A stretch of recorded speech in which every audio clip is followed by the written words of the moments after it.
All right.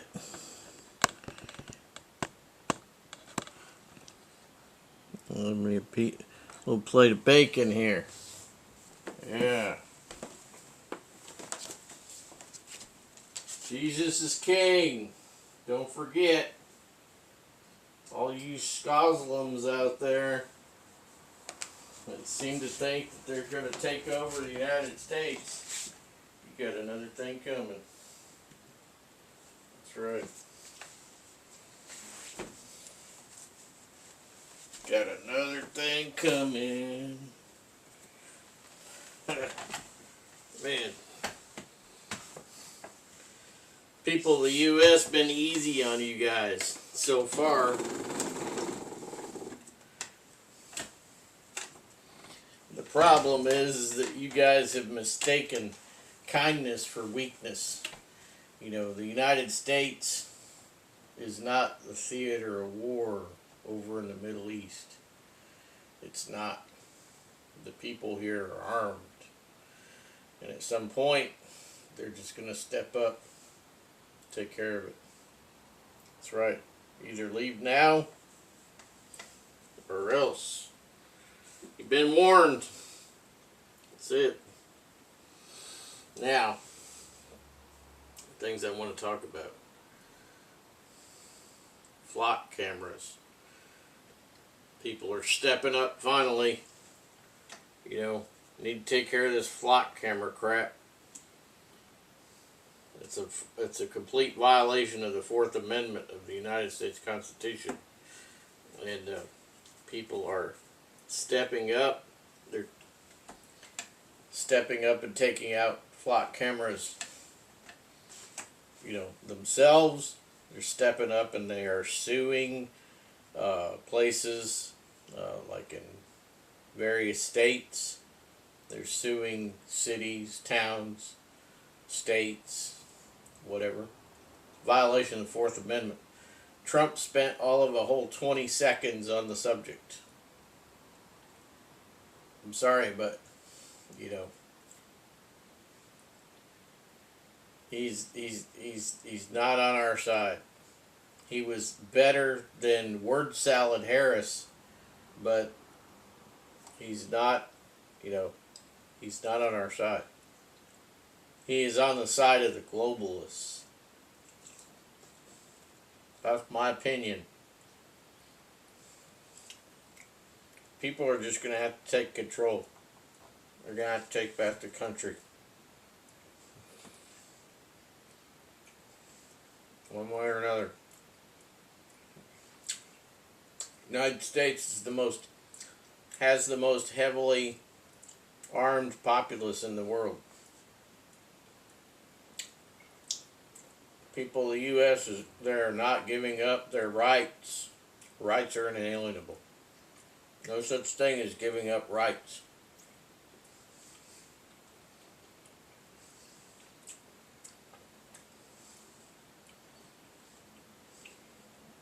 Therefore, behind every blade of grass. Yeah. People started stepping up to the plate concerning Muslims in the U.S., stepping up to the plate concerning flock cameras in the U.S. Yeah.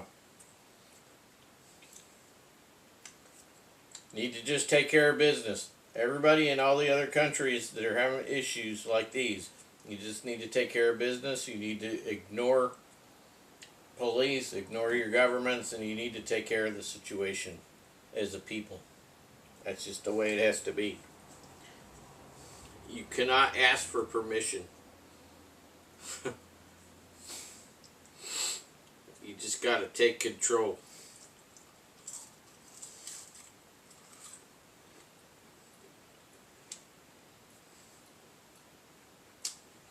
And that's all there is to it.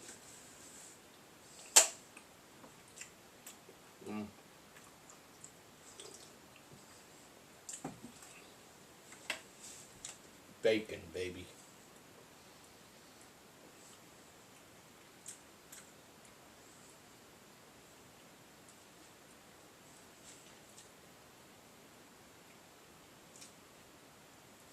I love being a Christian. Not only am I on the winning team with God, but I get to have things like bacon.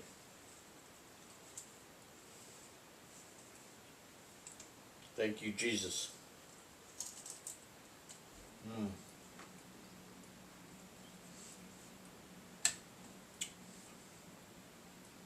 Mm-mm-mm. Lip smacking good.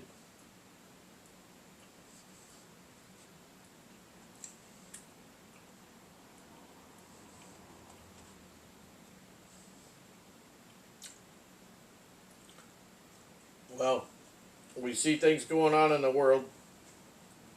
People are rising up to deal with things.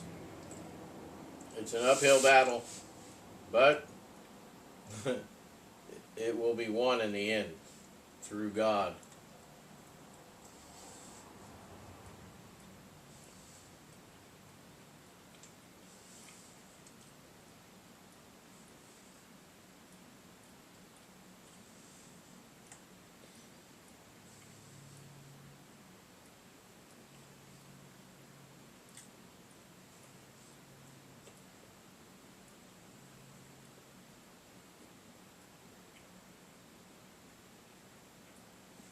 Yep. So we talked a little bit about stoves here in the past couple videos.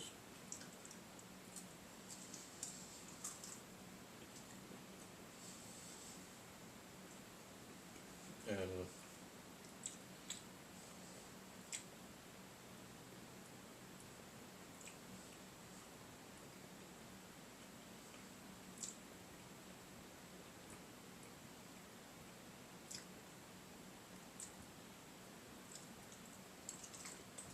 I brought out the Coleman 502.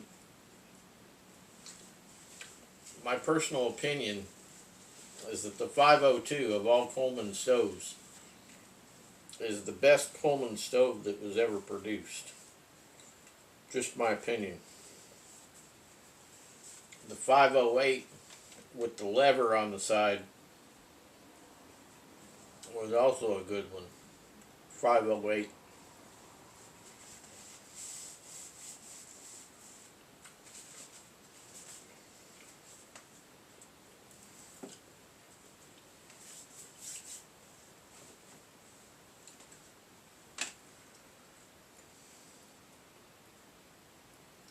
I don't own a 508, but that was one of the good ones that Coleman made. 414, suitcase style, double burner stove. That's a very good stove. I've had one for years.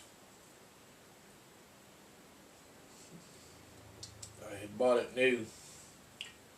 I rebuilt the packing and cleaned it up since. It's not lived a delicate life. It's been a very good stove. Anyway, it still operate now. I mean, it still operates perfectly. I did put new packing in the valve, uh, you know, but yeah, just a great stove. 414 powerhouse they call it, with the gray tank. Yeah.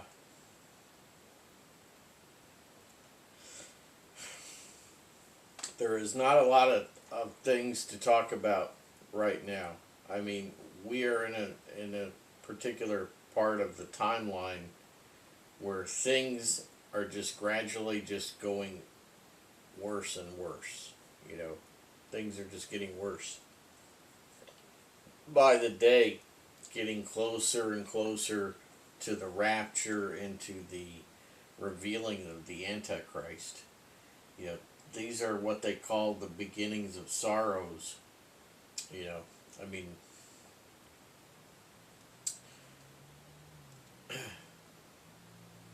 I spent a bit of money to you know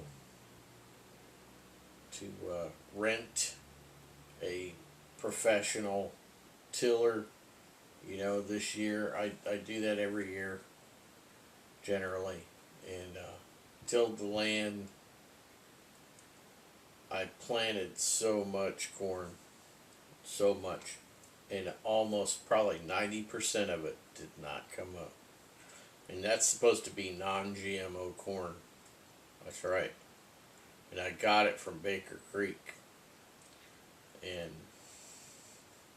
we complained about it.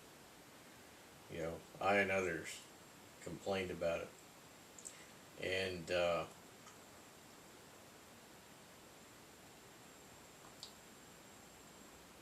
they don't, you know, it's just blah blah blah. Well, blah blah blah. You know. Thing is that those are quote unquote guaranteed seed, right? But a guarantee is no good if you're already, you know, too far into the season. You can't start again. You do it once a year. There's a window once a year when you plant your seed, and it follows a time. You know, it's a clock. You can't redo it this year. You've blown your wad. You're done. That's it. There is no redo, right? It's like if you went somewhere and you had a handful of money and you blow it all, you're done. You got what you paid for. That's it. Same thing with the seed. The seed is done. You tried planting it, not much happened. I had one stalk around 6 foot tall out there that I saw that grew. One. The rest of them grew about 3-4 feet tall, and that was just like a couple of rows, and all the rest, nothing. That single 6 foot tall stalk was about halfway down in the area that I planted for that field, just by itself, all alone, crying because it didn't have anybody to cross-pollinate with. That's how corn pollinates, you know. You get pollen from one corn stalk, pollen another corn stalk, and you just cross-pollinate this one with that one, this one with that one, and that's how you get corn. They don't self-pollinate. You know, big fields of corn, they use helicopters. The farmer pays someone who flies his own chopper to go low and slow on the field, and that's how they pollinate it. That's how they pollinate cornfields. Bet you didn't know that, did you? They don't wait for wind. But those kinds of fields are no good anyway, because that's all GMO. Those are commercial farmers growing that crap corn. Don't eat it. You know, animals won't eat GMO corn. You know that, right? They won't. They know there's something up. Probably filled with Roundup or something. That bacon was good.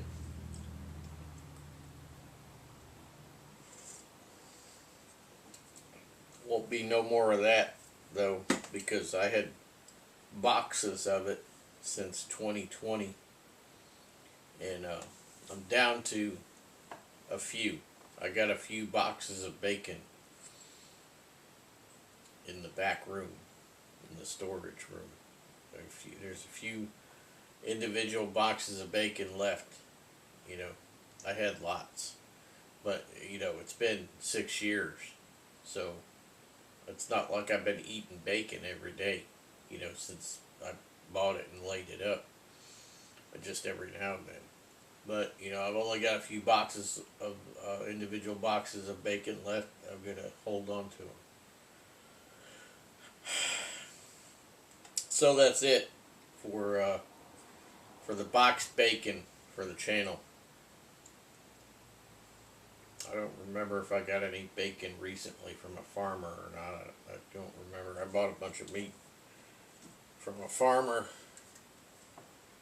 a trusted farmer. No injections, no nothing. You know. So you got to be friends with farmers, and you got to be of like mind. You got to be anti-injection and stuff like that. You know. I only eat clean stuff. Clean.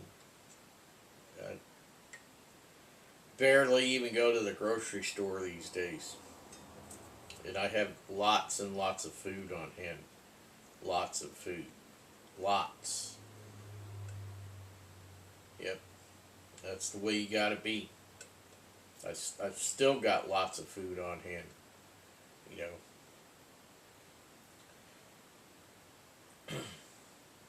I got food up here. I've got food all downstairs. You know. Warehouse. Turn your house into a warehouse. Storage place. That was my mentality. You know. That was my mentality. And then all these people that say, "Why are you prepping? Aren't you a Christian?" Blah, blah, blah. You know, the Lord says to be prepared. You know. That's right. I grew up being prepared. You know, when I was young, snow was a real deal. That's right. Snow. When I was young, snow was a real deal. I have lived a lot of different places. But when I was young, snow, snow, snow, snow was a serious, real thing. It was a reality. Snow and cold. Yep.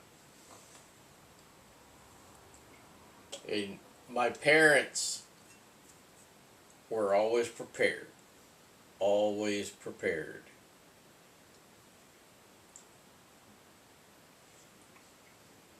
No such thing as a prepper back then. You know, and then after I had grown up, the quote-unquote survivalist mentality, the survivalist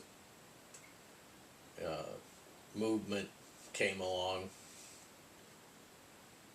and then I met a guy who became a friend, and he told me he was a survivalist, and I said, "Well, what's a survivalist?" And he told me what a survivalist was, and I said, "Well," I said, "I guess I'm a survivalist too."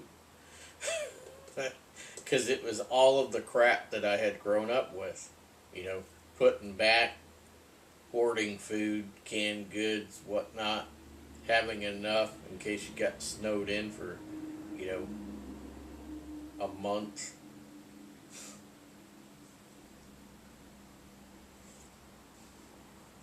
Can you go a month without electricity and going anywhere and things like that? You know, this is the mentality that, you know, people had when I was a kid. When I was a kid, people were like, they had the survivalist mentality. I mean, that's just the way it was. It wasn't a fad or a kooky lifestyle or anything. That was just reality. You know, that was just reality. Now we got people. I've lived everywhere in the world, been all over the place. But the thing is now we've got people moving to New England from the South, and they don't have that survivalist mentality because it wasn't passed down to them. And then they cry about the roads in the winter, and they cry about dealing with snow and ice and whatever. You know what? this is the way it is. You're either going to become a New Englander or just go back to the South, you know, and stay there. Don't come back north. Don't be a snowbird, right?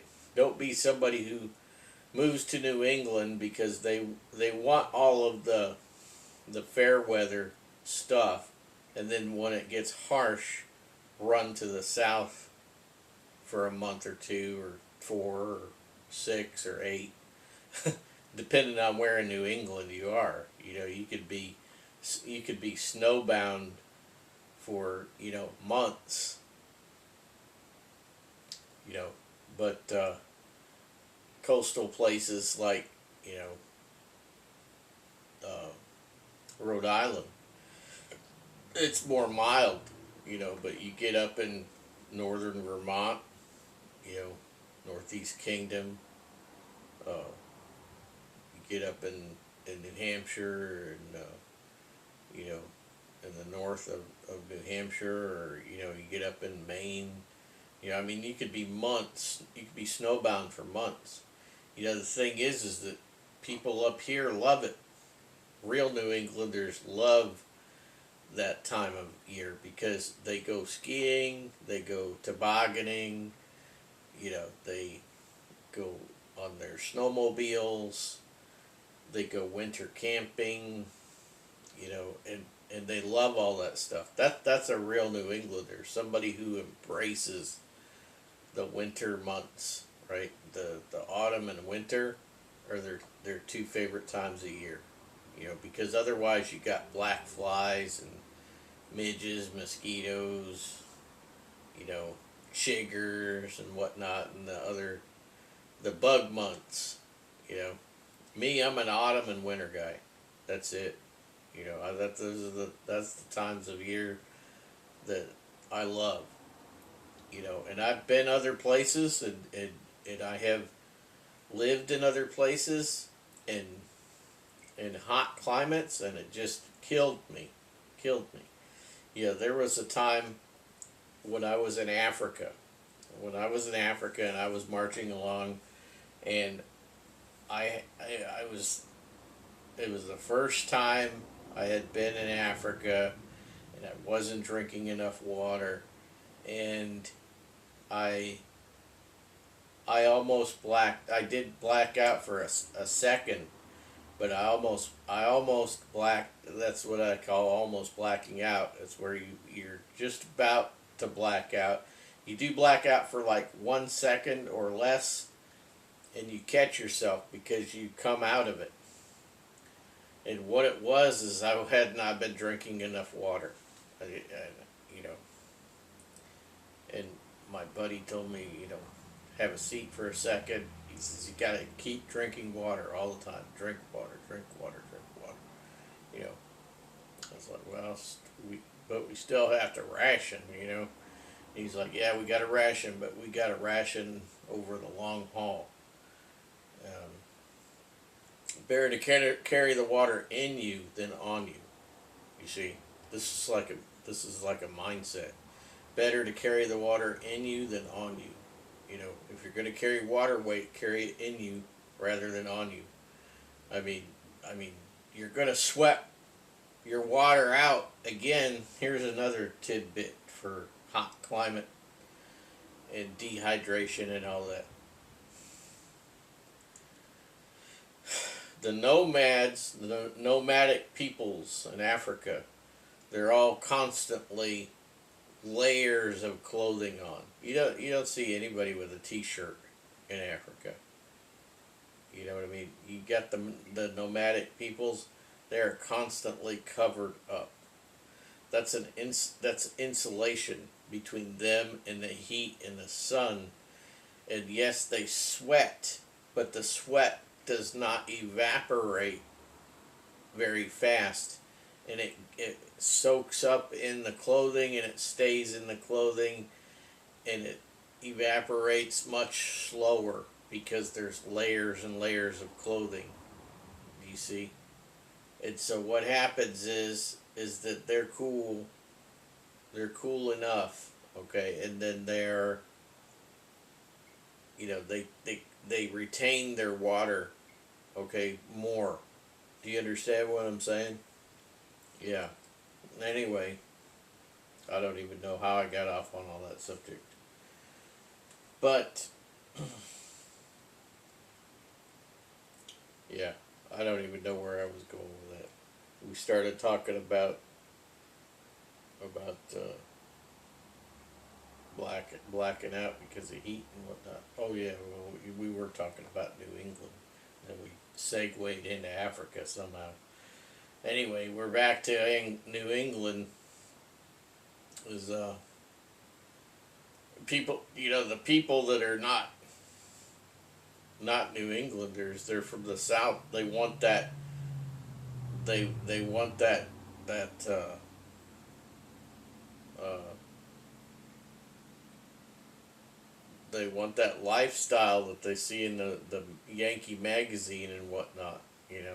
They want that lifestyle with the granny's pies sitting on the window and whatnot. They want that lifestyle, but they don't want to earn it. You got to earn that lifestyle. You got to be willing to stay here in the winter, and real New Englanders are tough. You know, but the problem is that we have been over the generations. We have been, had clowns come in, people with the wrong mentality, don't want to learn the New England way of life. They want to bring things, you know, to the table that really don't jive with the New England mentality, you know.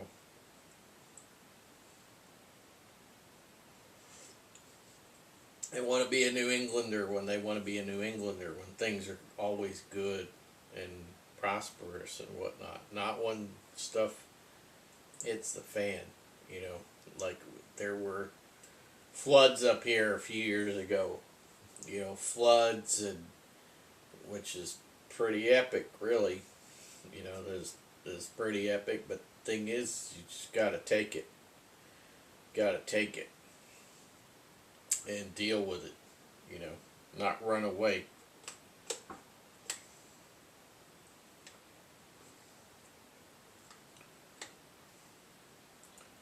But then you got those people that are not what I call true New Englanders. They want to run to the South when it gets cold, you know. They want to go to Florida or wherever, And then when it, except for maybe Christmas. Oh yeah, I'm going to New England, have a New England Christmas with my, gonna go chop down a Christmas tree at the Christmas tree farm and have a New England Christmas with my family and blah blah blah. And then they'll have their little New England Christmas, and then they'll be like, "It's too damn cold here. I'm going back to the South," And then they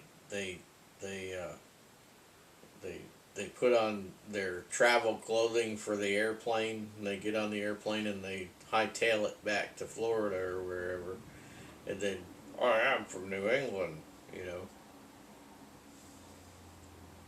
No.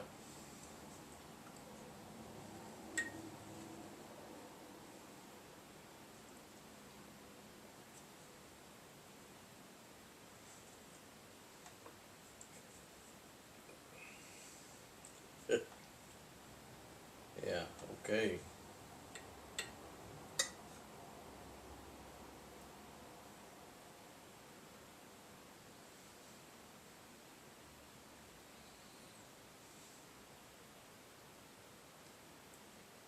The point being of that whole situation, though, I mean,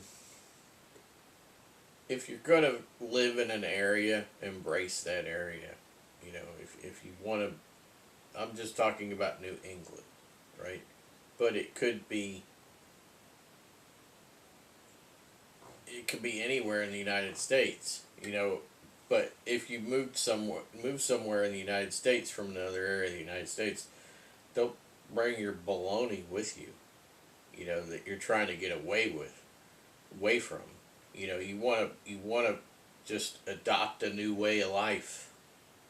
Adopt a new way of life. If you come to New England from California, don't bring your California crap. No. You come here, you immerse yourself in books about New England customs, New England traditions. Learn about them. They may not be your customs and traditions at first, but after about 20 years, you might start to fit in. And then if you have children here, and they grow up with those customs and traditions, they will be true New Englanders, you know.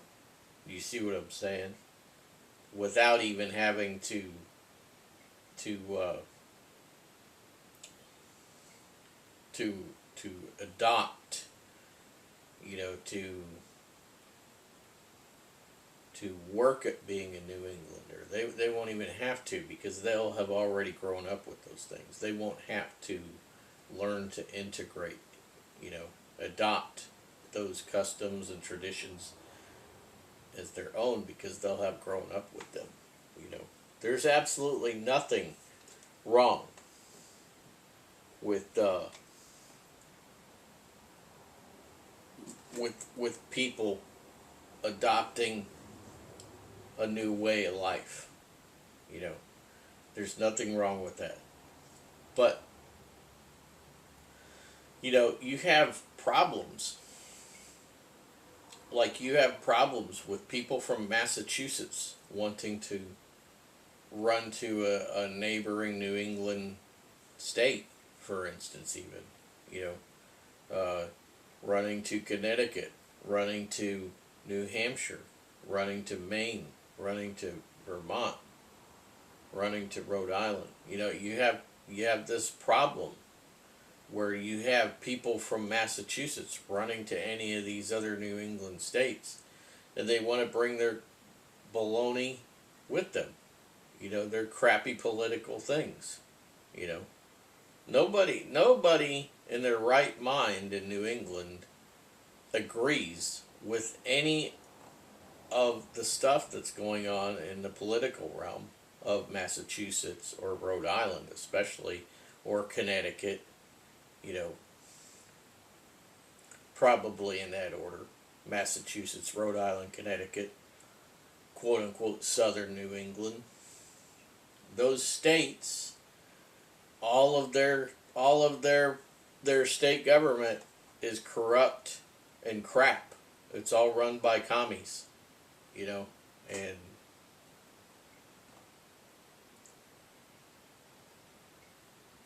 but the thing is that nobody likes people bringing that crap to one of the adjoining states. You know, especially from Massachusetts. Massachusetts is the worst. It's the worst. But you do have some conservatives there, believe it or not. But the problem is that you got the commies in control of the stuff. And until people just start, you know, ignoring their crap, they just start ignoring them and not obeying, then, you know, it's going to continue. Like me, I don't obey anything that infringes upon my freedom. Nothing. I don't care what it is. My freedom comes first.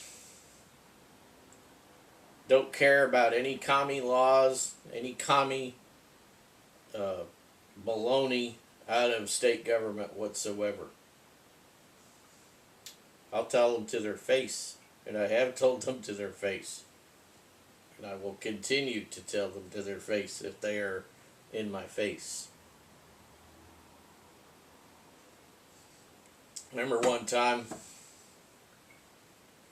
I went into New York City and to Manhattan for something. I don't remember what it was, but I went there for something, probably to shop or look for something to do with You know, I mean, you can find everything in Manhattan. You can find everything. Outdoor clothing, uh, outdoor gear, uh, cooking supplies. They have whole stores dedicated to equipping restaurants and stuff. You can go in there and buy gigantic bowls that big that sit on the floor. They're so big. You could buy anything that you want. Sewing stuff, materials. You could buy all kinds of stuff in Manhattan. It's there, you know. So anyway, I had went there for something. You know, it's a good jaunt to go there. You know, believe me, it's a couple hours. You know, but the thing is, uh, you know, it's at least 2 to 3 hours to get there. And I went there one time, and there was a crowd of people, and I thought, wow, what's going on here? Something is going on. So I went to the crowd of people, and there was a loudspeaker, and they were having people come up and handing them a microphone. And I guess it was kind of along my lines of thinking. I don't remember what it was about, but it was something political. And I thought, oh, I'll have a say, you know, I'll have something to say. You guys know me, right? So yeah, I went up and I said, hey, can I say something? You know, and they were like, sure, you know, as long as it goes with what we're talking about. And so I got up there, and lo and behold, as soon as I got a hold of the microphone, Bloomberg steps out of a stretch limousine within within eyesight of me, maybe 50 yards, and definitely within earshot of me because I had this loudspeaker. And I said, oh, before I say what I wanted to say, there's that that communist mayor of New York City, Bloomberg, you know, and I was pointing at him, and everybody in the huge crowd that was there turned and looked, and he looked over where we were, and he saw me pointing at him and everybody else looking at him, and he hurried up. He hurried up like a scared squirrel, and, you know, ran away into whatever building he was going into. Yeah, that was so funny, you know. And there's the communists, you know, Bloom Turd, or whatever his, I don't remember his first name. Michael Bloom Turd, Michael Bloomberg. I call it the Bloom Turd. There's old Bloomy, right there. There's the communist mayor, Bloom Turd, Bloomberg, you know. And yeah, so he just scurried along. He looked over and, you know, saw what was going on. He thought, I better get out of here while I can. And he just took off. But a lot of people don't know this. A lot of people don't know this about old Bloom Turd. But he has a place in Bermuda. I'm telling you, in case you don't know, Bloomberg, the former mayor of New York City, has a place in Bermuda, and he has security, New York City cops as security at his place in Bermuda. Yeah, that was what was going on back then. So people of New York City, your tax dollars were going to have Bloom Turd with New York City cops as his own private security at his residence on Bermuda whenever he went there. That's right. That's your tax dollars well spent, right? Tell you. The things you don't know. Yeah. Running out of time here. Yeah, the things that you don't know that you are paying for, or what you have paid for in the past, even. Yeah. I don't hate New Yorkers. No, I don't. But the thing is that there is a rivalry between New England and New York all the time. You know, and it's just something. It's just a thing. It's always been a thing, and it always will be a thing. You know, New Englanders want New Yorkers out of New England. You know, but it's not going to happen. There are a lot of people who talk about Connecticut, as being like the suburb of New York, because that southwest corner of Connecticut is traditionally has been full of people that worked in New York and lived in Connecticut, because it was cheaper tax wise. I mean, who wouldn't? You know, nobody likes paying taxes. If you like to pay tax, you're a loony bin. I mean, you're Looney Tunes. You belong in a loony bin. So, I mean, nobody should be paying property tax or income tax anyway. It's just theft, extortion. But, yeah, that rivalry, that New England-New York rivalry is something that has been going on forever. Forever. Forever. Forever. So, I mean, it's not anything that you should take personally that, people just don't like New Yorkers living in New England. Don't take it personally. It's just something. Just how it is. But the thing is, people from northern New England trash Connecticut all the time because of they have a lot of New Yorkers down in the southwestern part of Connecticut. But the reality is that you go to Maine and you go to Vermont and you have lots of second homes from New Yorkers there. They don't talk about that. They don't talk about that. What do they call that? They don't talk about that piece of lumber in their own eye. They want to talk about the splinter down there in Connecticut. But the thing is they're just as guilty. I mean, you look at Vermont, for instance, Burlington, Vermont. I mean, probably half the city or more is New Yorkers. Second homes and whatnot, and I mean, just shut up. People that talk trash, it's stupid. They want to talk trash about one particular area of New England. Oh, they're just New Yorkers anyway. They're not really New Englanders. Blah blah blah. But you go to Maine and you go to Vermont, full of New Yorkers. Full. I mean, don't get me started. Yeah. And then everybody seems to agree to hate on Massachusetts. They call them massholes. Yeah. I'm serious, they do. They call them massholes. And, it's like everybody from every New England state rags on Massachusetts. And their state government policies, their communist crap that they try to push on the rest of the people. And I'm not, to be honest with you, I'm not ragging on all people from Massachusetts, because there are people from Massachusetts that are good. They're cool people.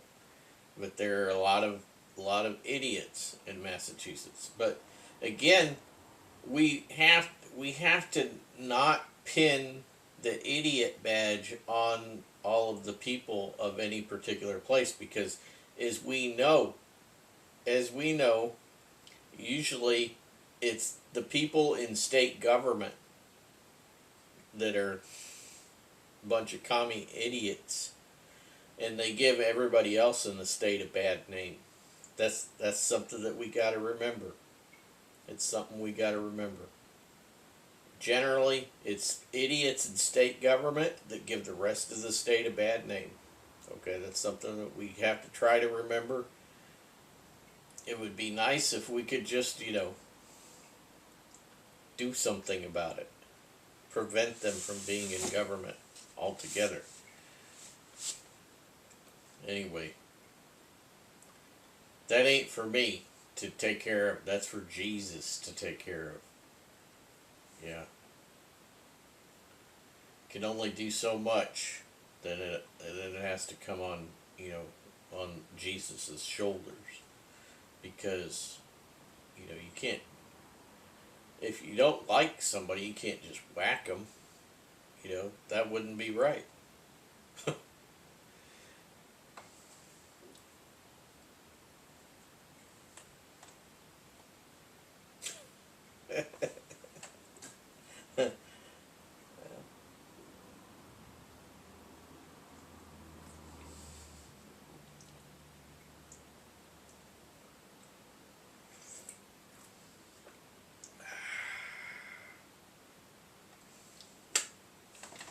I gotta go do a bit of mowing, guys. Gotta collect some nettles, do some mowing. The old DR. I got a DR brush hog, It's a pretty awesome machine. Alright, you guys take care. God bless.